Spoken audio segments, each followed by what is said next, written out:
Sois loué et remercié pour la grâce tigete nkolo akumisama sanzolama pona ngolo apesi biso nyonso ngai nayoki na mutema nanga mobimba liloba oyo totangi na ebandeli na Galate 1:15 sepelaki na oyo atiaki ngai pembeni wuta kobota nazalaki na libumu ya mama na ngai boni ntango eleki banda likambo wana yango elobamaki kotiama mpe koponama liboso makambo wana emonisama mikolo ebilekaki ebele mpe na poasa ntango na nzambe ekomaki mpe yango ekokisamaki mpe yango ezali lolenge wana mpona yo mpona ngai mpe mpona biso nyonso na poasa ntango na nkolo ekomi mpe biso toboyaki te koya na oyo abengi biso mpe tomemela ye kondima na biso lobi nalobaki na mokuse ndenge ni ngai natambolaki libanda ngai nazali kozongisa matoni na nzambe mpo nete makambo minene oyo azali kosala mpe ye azali kobomba biso katikati na liloba na ye liloba oyo na solo mpe ye akobomba biso na solo na ye ti na suka mikolo ezali koya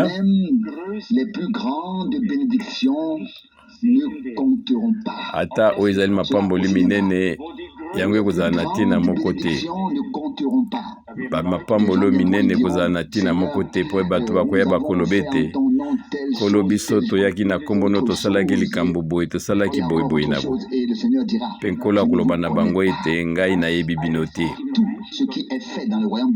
oyo nyonso esalami na bokonzi na nzambe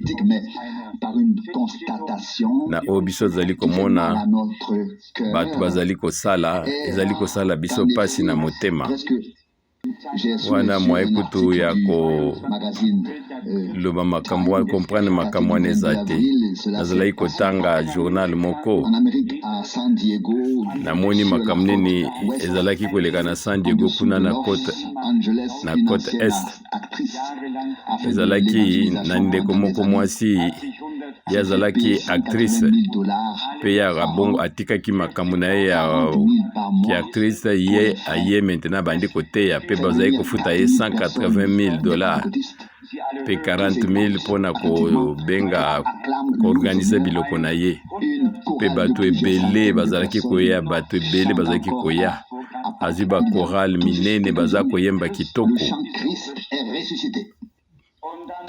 baza koyemba ete kristo asekwi mpe nsima soki asilisi makambo na ye alobi ete ngai nazongi na mosala na ngai ya kodenda kuna atanke mwasi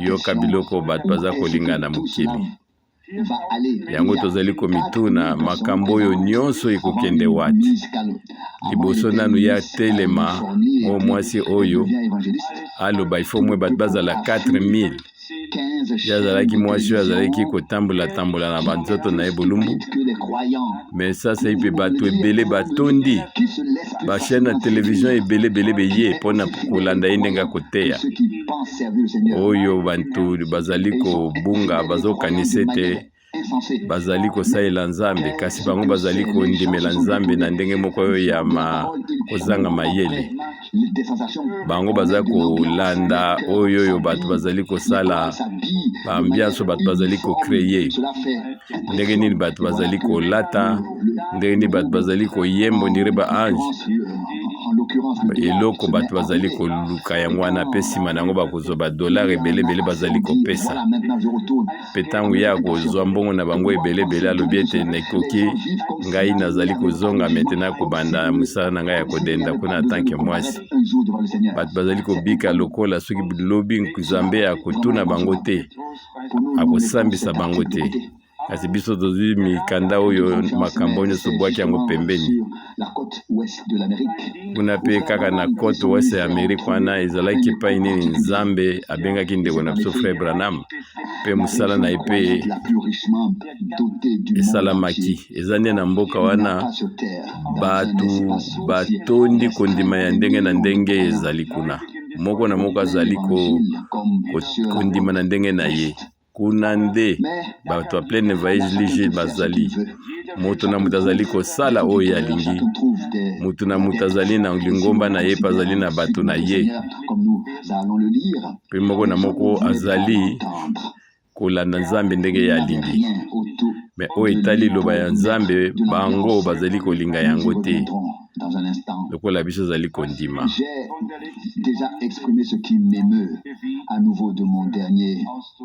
Ngai nasi nalobaki na mokuse oyo nyonso makambo nini elekaki ntango ngai nakendaki na voyage. Oyo ezali ngolo munene Nzambe apesi biso mpo ete tokoka kolinga liloba na Nzambe katikati na ye, mpe tozala na botosi na liloba na ye. Pe biso totika yango na lolenge yango ekomami. Biso tokoka kobakisa makanisi na bato te ya biso katikati na yango. Posa nange ezali ete bandimi nyonso na baoyo ya libanda bakoka kozala na botosi na liloba na ye. Me ntango nyonso bato bazali kobima na ndenge na bamakanisi na bango.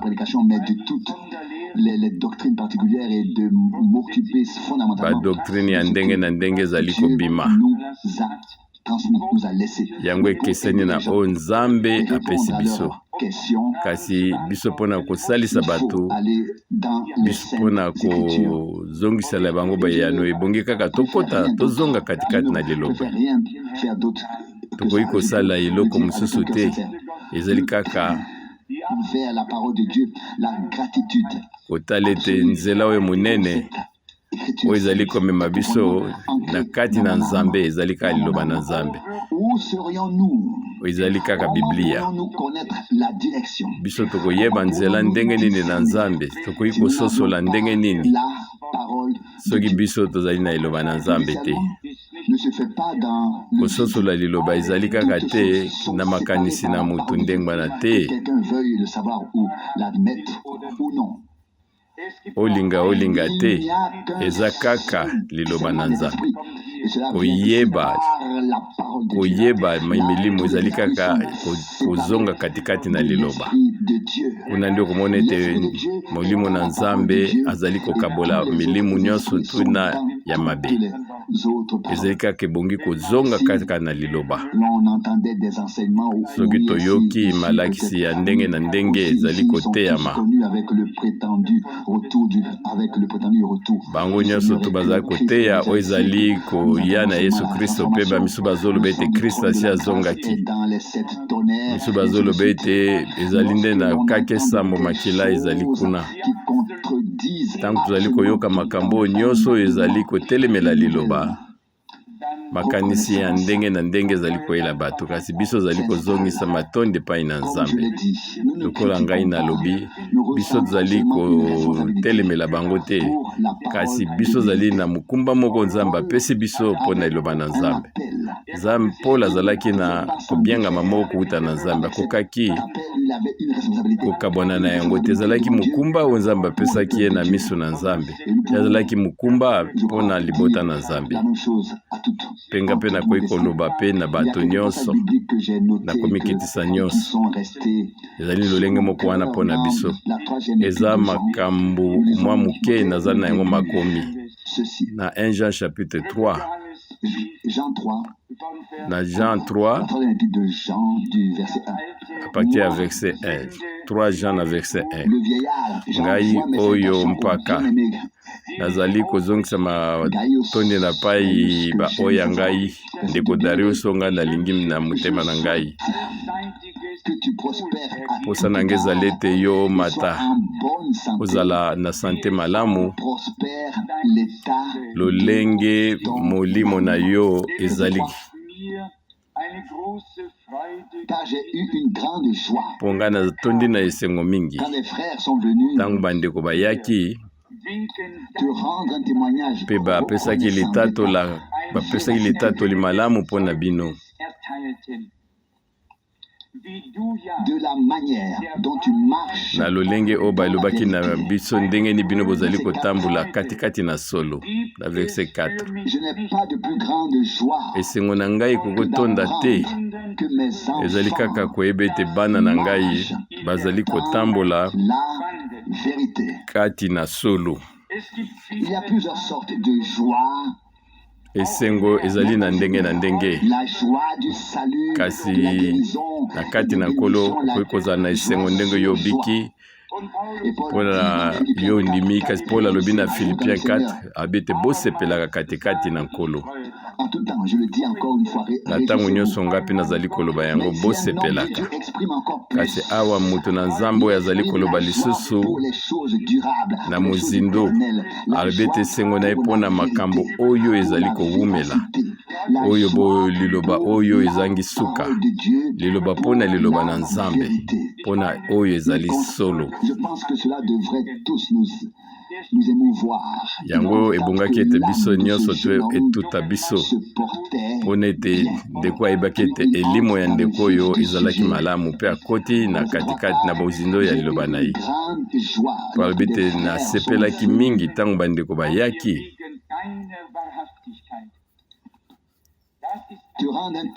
Mpe batatolaki likolo na yo koloba ete yo ozali kotambola vraimen na bosolo oyo ezali liloba oyo ya malamu na nzela nango nzambe akomisama mpona ete baloba ete moto oyo azali kotambola na solo. Koloba yango na moto ete moto oyo azali kotambola na bosembo ezali fasile te. Bible elobi ete moto nyonso azali mokosi, moto nyonso azali na makambo na ye ya mabe.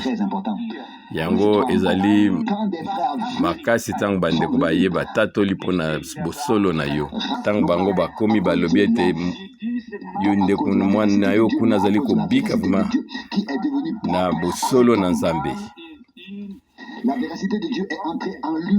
Bosolo na Nzambe ezali kokota kati na ye na nzela na liloba na Nzambe. Mpe yango ekomami lisusu na verset 4. Esengo eleki te mpo na ngai monene koyeba ete bana na ngai kati na molimo, bana na ngai bazali kotambola katikati na bosolo. Yango ekoki kozala na bokeseni te na moto na Nzambe mpona lelo. Posa na biso besengo na biso ezali nini? Ntango tomoni ete misala na biso tozali kosala oyo Nzambe atindi biso ekei pamba te, ete liloba na Nzambe eteyami pamba te, kasi yango oyo ezwi esika na mitema ya bato, mpe yango oyo eyambami, mpe yango oyo eboti bosolo na Nzambe katikati na biso, mpe yango oyo ezongisi boyokani moko na Nzambe mpona libela na libela. Mpona biso yango oyo, yango nde toza na bosonga. Soki eloko moko kokai koloba koyeba ete biso totelemi katikati na eloba na Nzambe, na solo na Nzambe, liloba oyo ya sembo na ye, mpe biso ozali kotambola na nzela yango, yango nde kozala esengo mpona biso. Na 1 Jean chapitre 5 liloba oyo ya bosolo mpe yango mpe ekomami na esika oyo na 1 Jean chapitre 5 na verset 20. Wana soki tolingi kotala na komona solo mpe ezali kati na moto, kotalelaka yango na liloba oyo ya 1 Jean 5:20. Wana biso toyebi ete mwana na moto ayaki mpe ye apesaki biso mayele mpona biso tokoka koyeba oyo na solo, mpe biso tozali kati na solo kati na mwana na ye Yesu Kristo. Ezali nde ye nde Nzambe na solo mpe bomoi na seko. Soki biso tozali katikati na ye, biso mpe toyambi bomoi na ye, toyambi solo na ye, liloba na ye, liloba ne katikati na biso. Soki toyambi yango ezali oyo elikya oyo ezali ya libela, wana bonzambe ekoti katikati na biso, biso tokomi oyo tozali na kati na mobimba mpe bilaka nyonso nzambe alapesi biso ezali kaka oyo alaki biso kasi ye apesi biso yango mpona ete ye apesi biso bilaka ya pambapamba te ntango alobi ete biso tozali kati na solo sadi biso tozali kati na solo na ye mpe solo na ezali kati na biso biso tokoki kondima yango lokola likambo euti epai na nzambe ekomami kaka awa te oyo ekomami ete mpona ete biso tokoka koyeba ete yango ekomami na ntina na biso nazali kotanga yango lisusu verse 20 biso toyebi ete mwana na nzambe ayaki mpe apesi biso mayele na ntina ete biso tokoka koyeba oyo ezali ya solo wana mutuna ya liboso eske biso tososoli oyo ya bosolo na nzela ya komonisama ya molimo yango nde totangaki na Galate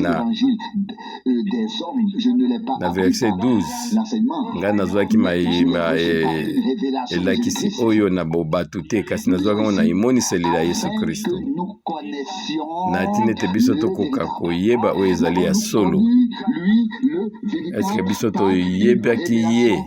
toyebi ye oyo ya solo na nzela ya imoniseli komoniseli euti na nzambe wana tokozala tolobi amen mpe ya mibale eleksi nini biso tozali kati na solo to wana mpe tolobi amen kati na mwana na ye Yesu Kristo ye nde azali nzambe wana solo mpe bomoi na seko mpe wana mpe tozali koloba amen na oyo mokanda ya mibale 2 Jean ya Yohane 2 Jean à partir ya verset 1 à 4 2 Jean 1 à 4 moi le vieillard ou alors l'ancien Jean ngai mpaka ou alors à la maîtresse élue ou alors à l'église nazali kokoma na lingomba yango lobi ndeko Frank oyo ngai na biso tolingi ye makasi kasi ngai moko te me kasi baoyo nyonso basosoli solo mpe na ntina ya solo oyo ezali kati na biso oyo ezali na biso elongo mpo na libela na libela biso toyoki yango solo oyo ezali kovanda kati na biso na libela mpe ezali koumela kati na biso mpo na seko na seko nzambe azali na libota moko oyo bazali solo awa na se oyo libota oyo eyambi liloba ne na solo bosolo na ye nsima na biso kososola ete biso ozali katikati na solo awa eyebani na biso ete oyo bosolo ezali kovanda katikati na biso mpe yango ekowumela na biso mpo na libela na libela ezali kaka mpo na mwa mbula moke te mpe nsima na biso tobwakisi yango toye koyamba makambo ya ndenge na ndenge te soki nzambe asali ngolu na moto oyo vrima moto oyo aponamaki ezali te mpona eteke elobi ayamba solo bongo lobi atibwakisa yango te kasi ye ebonge te awumela akota makasi na liloba oyo na solo yango ebulisa ye mpe ye atondisama na solo bosolo na nzambe mpe bosolo wana ya nzambe ezali kovanda katikati na biso mpe na kati na bana nyonso oyo na nzambe mpo na libela yango nde biso totangi yango na esika oyo yango nde biso azali kotanga yango katikati na liloba yango nga azali kotanga yango te oyo ekomami te na bible te me yango ekomami katikati na biblia mpe awawa Thomas Jean azali koloba boye te alobi ete azali kopesa matondi azali kotalisa bana na ye na molimo mpe akomeli bango ete ngai nalingi bino na motema na ngai ezali kaka ngai te kasi bai nyonso baoyo nyonso basosoli bosembo bosolo Boso tomonaki te biso toyebi oyo ezali ya solo pe biso tozali kati na bosolo. Soki biso toyebaki bosolo pe tozali kati na bosolo, bosolo ezali katikati na biso pe bosolo yango ezali kokangola biso pe nsima nango biso tokoki kosalela nkolo. Ezali kaka ngai te kasi baoyo nyonso basosolaki solo. Soki mituni katikati na biso eske biso tososolaki toyebi verite oyo ya bonzambe, wana tolobi amen. Pe oyo ya mibale oloba ete oyo bosolo ekowumela kati na biso libela na libela. Po ete ye alobi ete pe ye alobi na ntina ya bosolo oyo ezali katikati na biso mpo na libela na libela. Oyo ezali te bosolo oyo lelo eye lobi ndambo ekei lobi te, mpo nete bosolo oyo efo evanda kati na biso mpo na libela na libela. Haleluya. Lukumu na nzambe oyo azali na bomoi. Makambo ekoki koya na ndenge komata tokokita biso tozali kuna te, kasi bosolo na nzambe oyo ekangami katikati na biso, oyo ekoti kati na biso, yango ekomi moko ya bomoi na biso. Mpo nete biso tozali kati na losolo mpe tozali kotatola bosolo wana. Tozali kota yango te na ndenge ya makanisi ya moto, me tozali kozongisa nkembo na nzambe. Tango biso tozali kondima liloba na ye ndenge ya komi awa ete solo oyo ekovanda na biso libela na libela, pe biso tolobi iyo na ntina na yango mpona yango ekowumela seko na seko katikati na biso. Yango elobi ete bosolo na nzambe epesi libota na nzambe pe mpesi bango na nzela ya emoniseli, yango ezali kobika seko na seko. Nyonso evandi likolo na emoniseli, pe nzambe azali komimonisa na kati na libota na ye na ndenge moko ya bonzambe na ntango na suka. Na verset 3,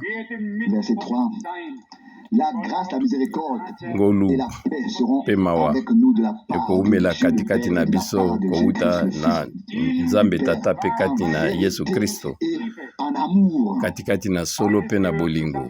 Les deux vont de pair. Nyonso oyo ezali kokende na nzela La moko vérité est nichée dans l'amour. oyo ezali solo pe bolingo, yango ekangami na esika moko, yango ezali na boyokani, ezali ngolu, ezali mawa, kimia ekolandana na biso kouta na nzambe oyo tata pe na Yesu Kristo, oyo elaka moko ezali na motu ya monene pe na nkembo tokoka kosepela na ntina na yango. Na ntina ete nzambe ye asali ete biso tokoka kobika yango, ye nde aponi biso na ntina na yango. Na 2 Timothée 2 na verset 15 toyebi ete bantoma bango bapesaki biso bokebisi na ntango na ntango. Ezali na makambo ebele ekokaki koloba na lingomba. Pe na 2 Timothée 2 na verset 15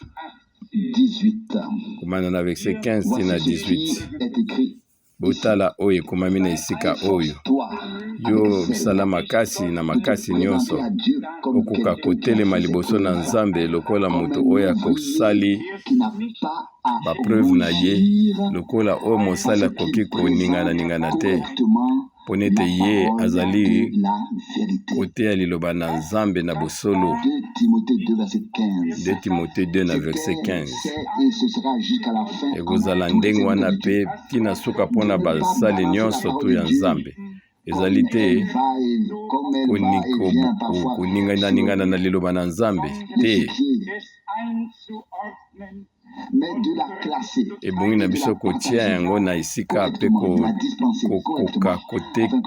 koteya yango na ndenge ekoki, mpo nete makambo na Nzambe ezala na bosembo. Ebongi na biso tokoka kokabola liloba na Nzambe na bosembo. aux deux hommes Hyménée et tango ekomaki na bato oyo Hyménée na Philémée balobi na verset 18 na verset 18 bato oyo babungaki na tino ezali solo en affirmant bango bazali que koloba la ete résurrection a déjà lisekwa esi ekoma j'ai rencontré cette chose. nga mpe nakutanaki na makambo oyo Aurait déjà eu lieu bato baloba ete bato basi basekwa la transformation. tozali kozela eloko mosusu te kaka ni kobongwana na biso wana ezali makambo na liputa bwakisa yango na 1 Corinthiens 15 na verset 51 liloba na nzambe elobi na biso nini na 1 Timothée 4 na verset 13 Comme nous sommes reconnaissants lolenge oyo biso tozali kozongisa matondi na nzambe mpona oyo ezali bosembo eloba na nzambe mpona nini bango babungi parce qu'ils mpona ete laissent la vérité de Dieu bango batiki te ke eloba na nzambe bosolo na nzambe ekota tie na elimo na bango avec leur intelligence. kasi bango bazwaki yango na mayele na bango na bomoto Autre chose, ils suivent alors leur propre bango foi. baza koyoka makambo mosusu me bazali kosala baposa na bango Tiens à souligner. mpe ngai nazali kobeta sete na makambo oyo biso azali kosambisa bato te kasi yango ezali ndenge La wana vérité de Dieu est entrée en nous par soki révélation bosolo ya nzambe ekoti kati na biso na emoniseli kouta na nzambe yango ekovanda kati na biso solo na solo pas pour 5 ans. ezali mpona 2 jours te 5 jours te oyo ya bosolo ekotikala bosolo katikati na yo soki yango ezali kati na yango yo okovanda na yango seko na seko kolinga yango okotambola na yango mpe okozongisa matondi na ntina na yango kasi soki ozali kokanisa ete Certains de leur foi. oyo boseki ya bato esi esalamaki ezali mawa mpe ozali kolongola kondima ya bato mpona yango ezali makambo ya lokuta yango ezali koteyama Des événements. oyo ezali mateya ya lokuta ezali koteyama Thessaloniciens au chapitre 2, na 2 Thessaloniciens chapitre 2 le verset 10. tozali kotanga na verset 10 2 Thessaloniciens chapitre Verset 10. Que nous na connaissons chapitre tous 10 depuis longtemps. biso toyi makambo oyo nyonso banda kala La deuxième partie. nga azali kotanga kiteno ya mibale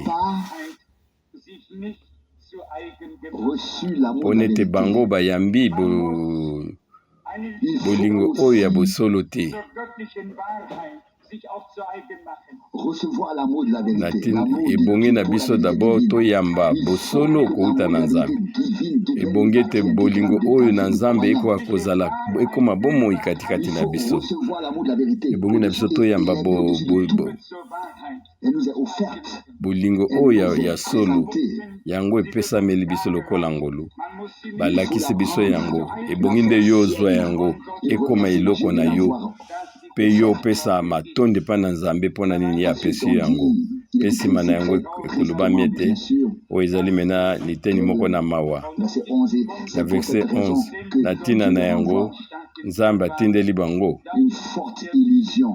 oyo mopepe moko ya mabe milimo ya mabe mpona ete bango bandimaka oyo na lokuta Cru à la vérité. mpona baoyo nyonso bayambi Plaisir à l'injustice seront solo te voués au jugement. mpe bango basepelaki na oyo ya mabe bango bakosambisama Puisse-t-il nous traverser aujourd'hui de part en part tika ete elobo ekota katikati na biso na bozindo nyonso par la moelle et les os. mpe yango ekotela kobimba katikati na bomoi na biso na bomoi na biso mobimba tokoka kobika yango Précieux pour Dieu. tomoni ete mpona yango ezali na motuya mpona nzambe mpe yango ekozala mpe motuya na ntina na biso Nous révèle sa ntango parole. nzambe azali kolakisa biso tapesi biso afungoleli biso liloba na ye oyo ezali ete azali kotia biso na esika ya motuya Sainte. na ntina ete tokoka koyoka liloba na ye ya solo mpe ya bosantu nga azali komituna boye Donc dit cela. epai nini frère Branham alobi makambo oyo Toujours une si belle réponse. wana eyano moko ya malamu ezali kozonga révélé à l'époque. bato bakoloba oyo yango nano emonisamaki te na ntango wana yango ezali kosala mpasi nzambe abosani ate eloko moko te biso tokoki kozongisela makanisi na nzambe te nani yango akoki kozala oyo mopesi toli na nzambe Pas penser. koloba ete oyo nzambe makambo wana alobaki yango te nzambe na biso afungolaki makambo nyonso Car c'était abosani ate eloko moko te mpona nyonso yango ekomami na biblia au jour où le 7e ange sonnera de la trompette. Balobete na tango oyoyo mwanje na samba kobeta kelelo bibombani ya Nzambe kosuka nonge basakoli balobaki ekozala bandimola ya bato te kasi kozalaka liloba oyo Nzambe amonisi afungoli ye moko na 1 Corinthiens 13 na verset 6 liloba ya solo eyebani yango elobete yango ebombami na moto moko te. 1 Corinthiens 13 na verset 6 de l'amour oyo tatolami na ntina oyo na bolingo. Bolingo ezali kosepela na oyo ya injustice te kasi yango ezali kosepela obele na oyo ezali solo. Yango ezali nde bolingo na Nzambe oyo yango esopani na mitema na biso na nzela Molimo Santo. Bolingo mpo na Nzambe, bolingo mpo na liloba na ye, bolingo mpo na moko likolo na mosusu. Bolingo na Nzambe yango ezali kosepela na oyo ya bokeseni te oyo ya bokosi te kasi yango ezali kosepela na oyo na solo. Na 2 Timothée chapitre 3 pe wana tozali susu na liloba moko wana katikati na yango pe soki tokoki komona oyo ezali na motuya makasi. Ce contexte, verset 7 et 8 de Timothée 3. Na verset 7 et 8 il y a 2 Timothée 3. Awa ezali na tina bato oyo bazali koluka koyeba na makambo na ndenge makanisi na bango kasi bakomaka na bosolo te. Bazali koluka kasi bango bazali koyeba oyo ya bosolo na Nzambe te. Bango bazaka na posaka koluka makambo oyo ya sika, baluka ba revelation ya sika, baluka eloko moko oyo bango moko kaka bayebi kasi bango baza komona te o deja Nzambe apesi biso. Nzambe asi afungoleli biso liloba ne nyonso posa na ye nyonso kasi soki eloko moko ezali koyela biso ezali te Nzambe azali kolinga ete oyo nyonso biso toyambi yango ekoka kokokisama kaka na nzela ya ngolo na ye. Koyekola kaka koyekola te.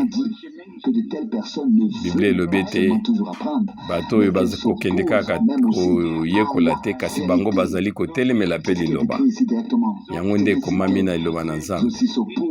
Bango bazali kotelemela na oyo ezali solo. Na ntango mosusu bango bazokanisa ete bango baza koteya solo, ekote mosusu bango bazali kotelemela liloba.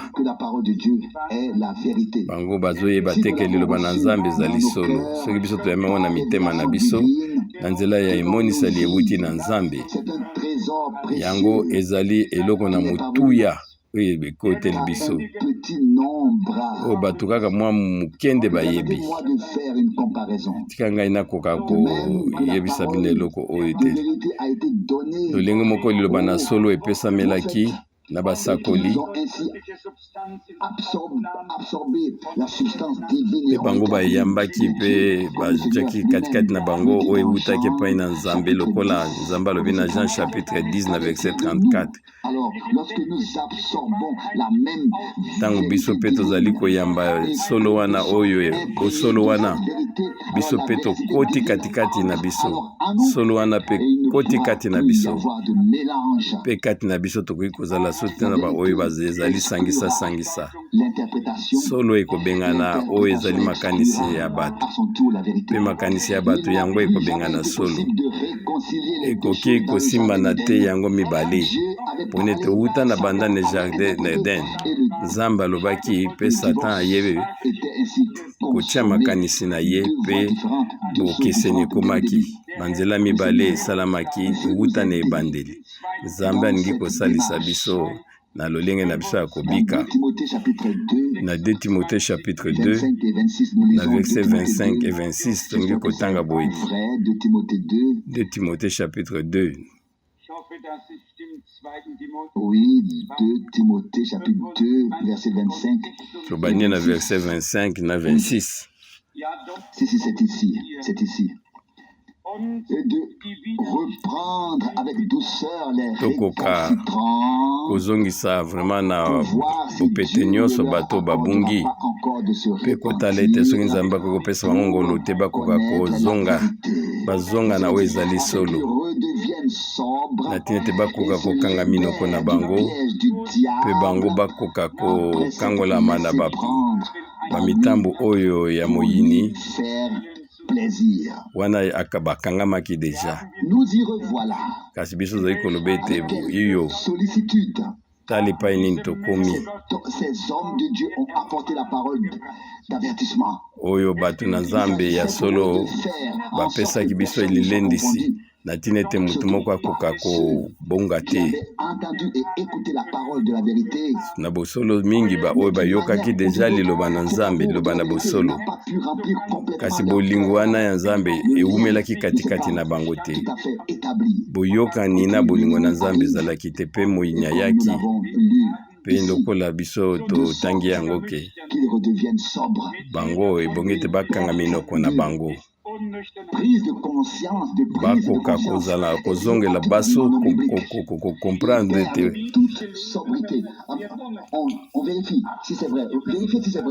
ntango bango bayambi oyo lukuta bakomi bato bilobaloba bakomi bilobaloba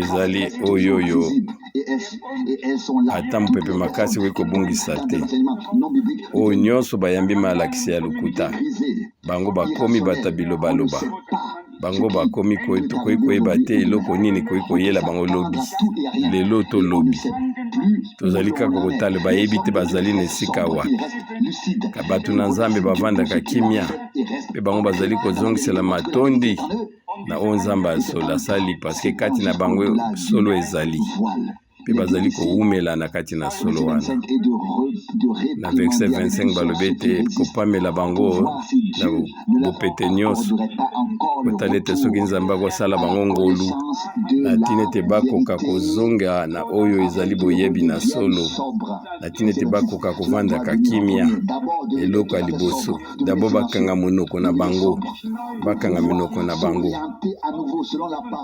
mpe bakoka kolakisa bango susu bakoka kolakisa bango na ndenge na sika liloba na Nzambe bavanda dabo kimia bakoka kokima musika na oyo ezali mitambo na nkolo ya Satana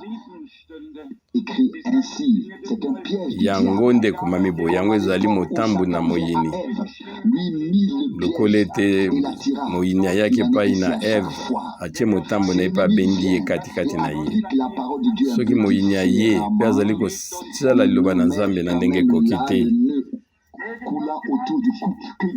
wana azali kosala nini kotia biso singa na kingo Nzambe asala biso ngolu tokoka koyeba ete yango ekokomela mutu nyonso to mpe tokoka kotala bato te ete biso toleki bango te tozala biso nyonso na bokebi nga ntango nalobi ete ngai Nzambe asalinga ngolu nasalisa bato ebele mpo nete ngai nalukaki te nazala likolo na bango te kasi ngai azalaki komikitisa mpe nazalaki komikotisa kaka katikati na liloba na ntina na yango ekomami ete bino bokoki kondima oyo ezali liloba na bosolo to botikala na oyo bino moko botyetye makanisi bongi na biso ntango tozali kosolola na bato tozala na bopete nyonso otala ete ntango mosusu Nzambe akoki kosala bango ngolu bakoka koyeba liloba na solo bakanga mitema minoko na bango mpe tokanga Nzambe alongola bango na baoyo mitambo ya moyini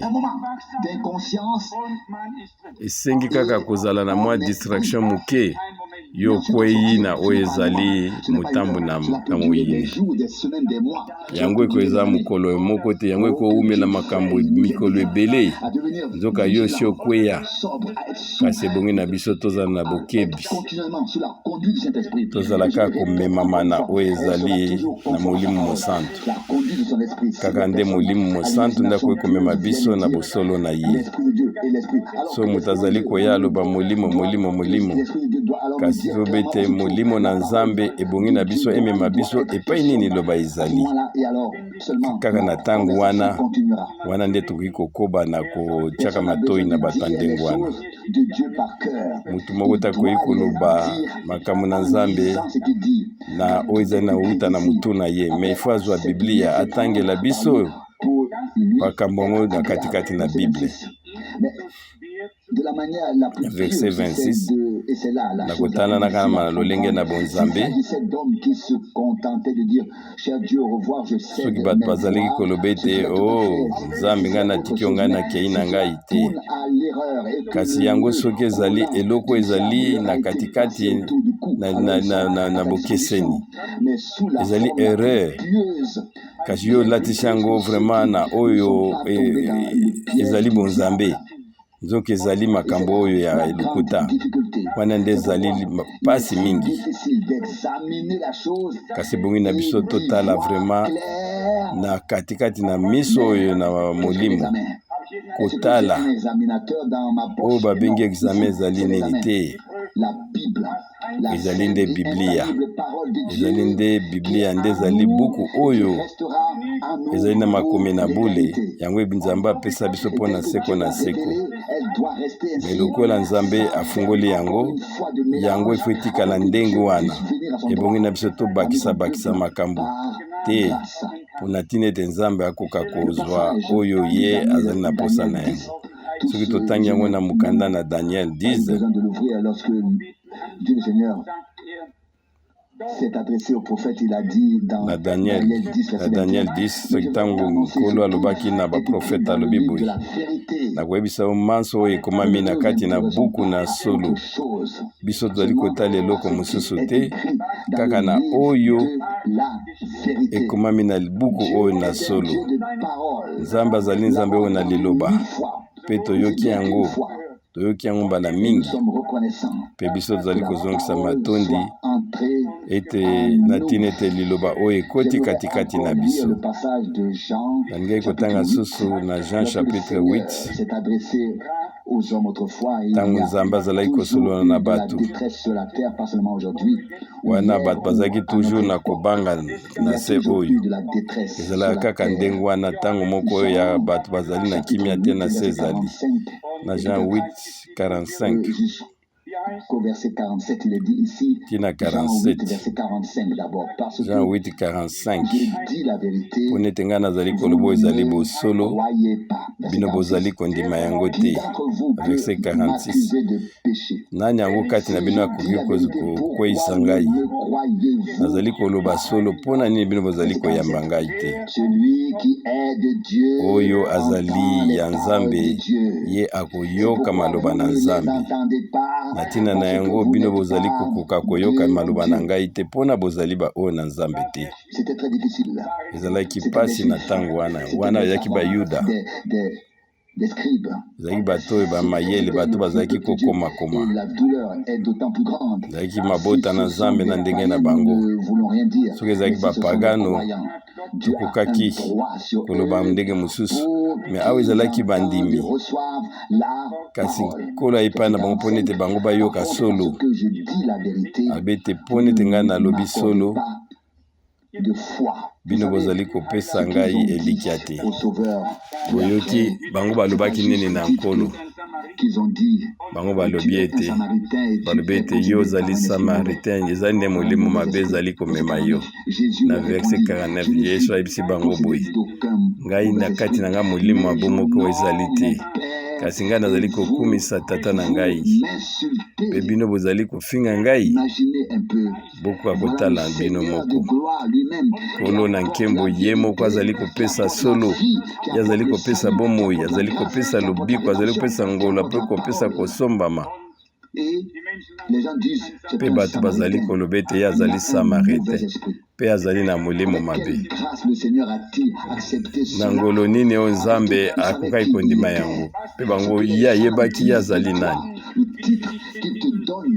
Soki bato bazali koloba na ntina na yo na kokumisaka oyo baza kokumisa ezali na ntina moko te. Problème ezali ete yo yeba yo ozali nani mpe ondimeli nani. Nkolo alobaki te bino bozali kofinga ngai, apporter rien d'autre. Yangai comme meloko mususu te kaka solo.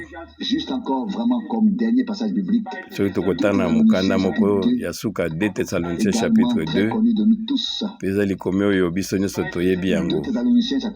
Na 2 Thessaloniciens chapitre 2 awe ekomami boye ete. Pe na bosolo nyonso na verset 13 et 14.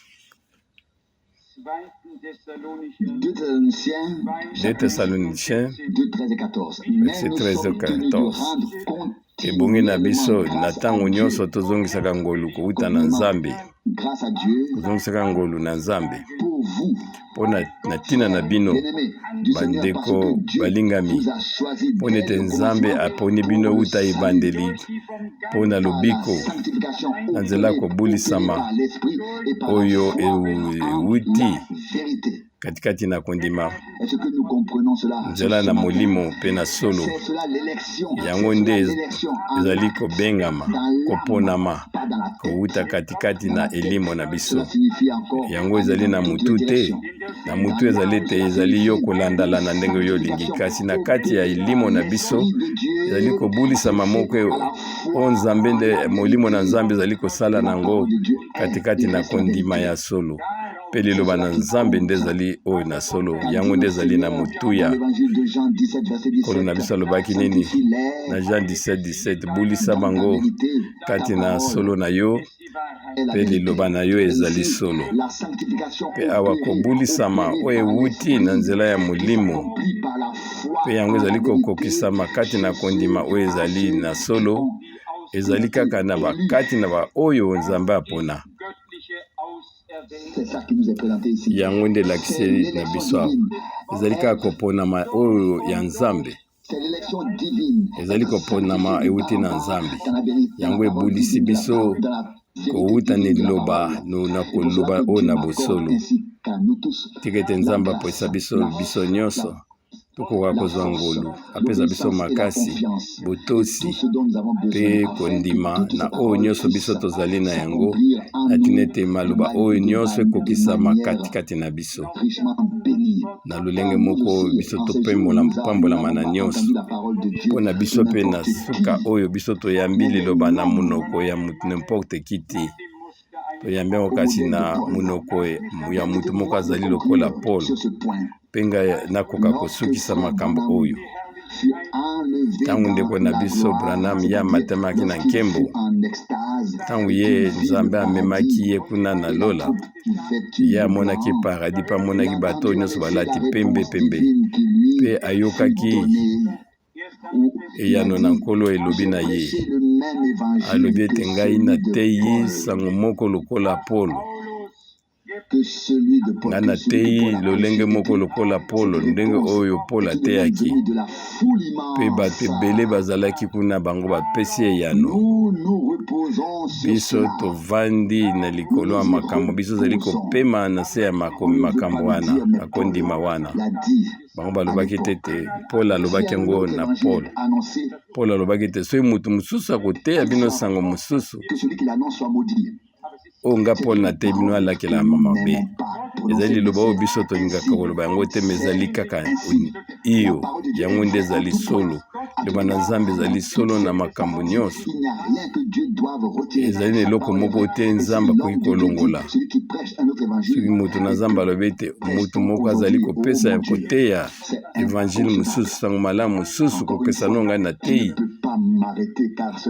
ngai mpe nakoki kotika te mpo na yango ezoyelanga kaka na katikati na motema mpona ete bino botutami na motema na bino te lokola ngai natutami vraiment ntango mosusu mokumba bino bozali na yango ezali monene te kasi mpo na ngai ezali mokumba monene nakokaki koloba lokola Paul na ntango wana ngai napesi na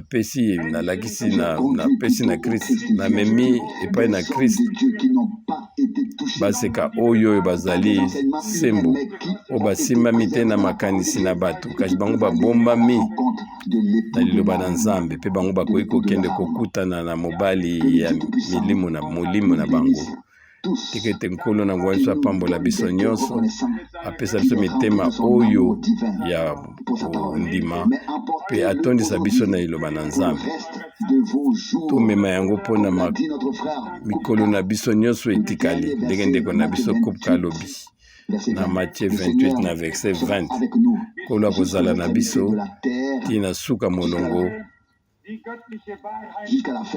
tina ntango na suka na mokili pe solo na Nzambe o biso toyambi katikati na biso ekowumela katikati na biso mpona libela na libela biso zali komema liloba na solo tina libela na libela wana tokoki kovanda na esika wana tokopema na esika wana pe kuna nde tokopesa nkolo lokumu ekoki na ye tokoloba ete na ye nkolo lokumu mpe masanzoli mpe tolobi nkolo tozongisa matondi mpona bolingo oyo ya Nzambe otie katikati na biso oyo ya bosolo otie kati na biso mpe yango ekowumela kati na biso mpona libela na libele lokumu mpe masanzoli ezonga na kombo na ye amen totelema mpe tokoka kozongisa ngolu epai na nkolo na biso tata na biso ozali likolo tozongisi matondi kouta na motema na biso mobimba mpona liloba oyo na nguya na ntango na biso oyo na ntongo oyo toyebi ete yango ewuti na bato te kasi yango epesa biso na nzela Molimo Santu na tuna na yango biso ozali kokumisa konetola kombo na yo mpe kozongisa matondi mpona ete na ebandeli yo tiaki liloba na yo mosala na yo kati na baoyo na yo mpe yango ezali kowumela seko na seko kati na baoyo na yo baoyo bazali kosimba liloba na yo oyo bazali koloba makambo moko te ewuti na makanisi na bango kasi bango bazali koyoka oyo Molimo ezali koloba na lingomba oyo yo opesi lokola mobeko basali na yo basali yango oyo etikali nkolo bamonaki ete ezali pamba ezali biloko na bosoto tika ete ezala yango wana mpona biso tomona makambo nyonso tu eti ete eza makambo na sali te mpona ete yango ewuti na moyini ye nde azali buta kala kobongola liloba mpe ntango na biso ye azali kobongola kaka kobongola liloba na Nzambe mpona ete bato na Nzambe bakoka kokweyisama kasi yo ozali kobatela baoyo ya yo ozali kobatela bango katikati na solo mpe yo obateli bango na liloba na yo loboko na yo na nguya o nkolo aleluya yo ozali kobatela liloba na yo ozali kokengela liloba na yo mpona ete yo ozali kotelemela mpona etali liloba na yo lokumu masanzoli na kombo na yo lolenge ete liloba na yo ezali na nguya yango ekomami katikati na Bible kaka te me kati yango makomi oyo ekoti katikati na mitema na biso mpe yango evandi lokumu masanzoli na kombo na yo monene tika ete solo na yo ezali kokota katikati na biso na bozindo bomoi na biso nyonso o nkolo ndenge nini biso koki kozongisa matondi epai na yo tozongisa matondi mpe kokumisa kombo na yo mpona makambo oyo minene nkolo na ngolu aleluya nkolo libondoli na biso ezali ete yo moko okoka kosimba mitema na biso na ntongo oyo tikane molimo na yo ekanga mitema na biso yo zwa mpe makanisi na biso mpona ete moyina akoka kosimba biso te kasi biso tozala kaka baoyo na yo Nzambe oyo azali na bomoi oyo azali sembo lokumu masanzoli onetolama na kombo oyo ya Yesu amen.